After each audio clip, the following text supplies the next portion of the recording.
former U.S. State Department spokesman and U.S. ambassador to Bahrain, who's come to support the Iranian people's quest for freedom. Please welcome Ambassador Joseph Adam Ereli. Hi, everybody. It's an honor to be with you. I'm only sorry that I can't be there in person to share this important event with you. But you know, it's so inspiring to see that not even the world's worst pandemic since 1918 has stopped you from assembling to remind the world that not only is there a organized and strong resistance to the clerical regime that rules Tehran today, but equally importantly, there is a government ready to take over tomorrow. And you know, to me, obviously the MEK has done a great deal for the people of Iran and for the world. But perhaps the greatest testimony to your effectiveness is the fact that the Iranian regime hates you so much and will stop at nothing to destroy you. And to me, that speaks volumes. It says that they consider you a threat, and frankly, whatever's bad for the Iranian regime is good for the rest of the world.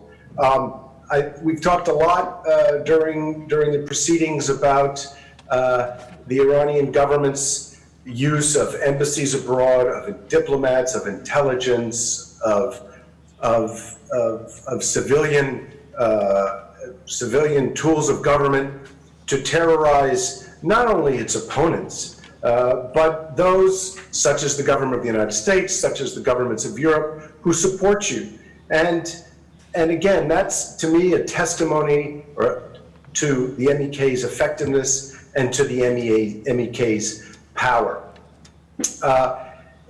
What has accelerated this hostility is, in addition to what you were doing outside of Iran, is what is happening inside Iran. And we've seen over the past year and a half that the Iranian people are both fed up with the mullahs and are rising up. And despite all their efforts to stop people from speaking out, to stop people from criticizing the Islamic regime and the principles of the Islamic Revolution, the people of Iran, your relatives, are not stopping. They're going, they're stronger than ever, and it doesn't look like anything can stop them. Now, as the introducer said, I served as a U.S. diplomat in the Middle East for over 25 years. And I was the U.S. ambassador to Bahrain. And I can tell you that I saw firsthand what you all know too well, that the Iranian regime has a sophisticated and coordinated plan to spread terror and violence and destabilization throughout the region. They practice what they preach, and the kind of repression and violence that they use against their own people, they use against anybody who disagrees with them, whether they're Iranian or not. Now, the MEK and your efforts have been instrumental in exposing this conspiracy of terror by the government of Tehran over many, many years. And you've had, I think, some very important successes in disrupting the Iranian regime's terrorist activities. And that's why, again, not only have they tried to destroy you in Iran, they've also tried to discredit and demonize you outside of Iran. They have funded information campaigns against you. They have tried to convince journalists, governments, think tanks that the MEK is an outlaw organization, that it doesn't represent Iranians, that it has no following inside Iran. Well, again, the fact that they're saying this indicates to me that the opposite is true. Otherwise, they wouldn't be spending all this money and effort to present a false narrative. So where should we go from here? This is, I think, maybe the fourth or fifth gathering that I've been a part of, and you all have been waging the struggle for a whole lot longer. And every year we say, next year in Tehran, inshallah. We're not there yet. You've heard from a lot of speakers about what remains to be done. You know, if I were to offer only a couple of suggestions, I'd say number one, you know, the power of Iran lies in its people.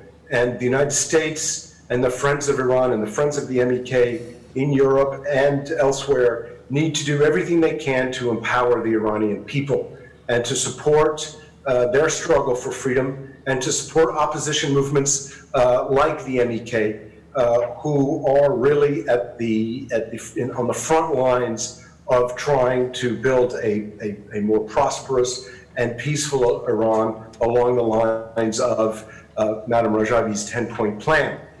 And the second thing I think we need to pay more attention to, and Senator Torricelli spoke to this, I think, very eloquently, is we've got to focus on countering the propaganda campaign against the MEK, against what you represent, against what you're doing.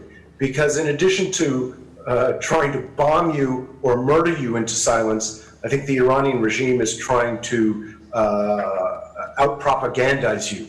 And what's important for us to do is to tell the truth about the Iranian opposition, to share what we see in our gatherings such as this, and to allow the rest of the world to understand that the Iranian people want something better for their country, and that vision is represented by all of you and by Madam Rajavi and by the great work you are doing.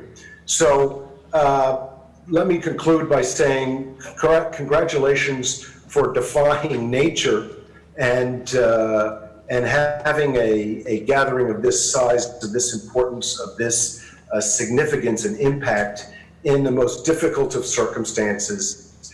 It is a reflection of your passion, of your commitment, and of your dedication to what is a very worthy and noble cause. And thank you, Madam Rajavi, for your leadership and for the example that you set for all of us.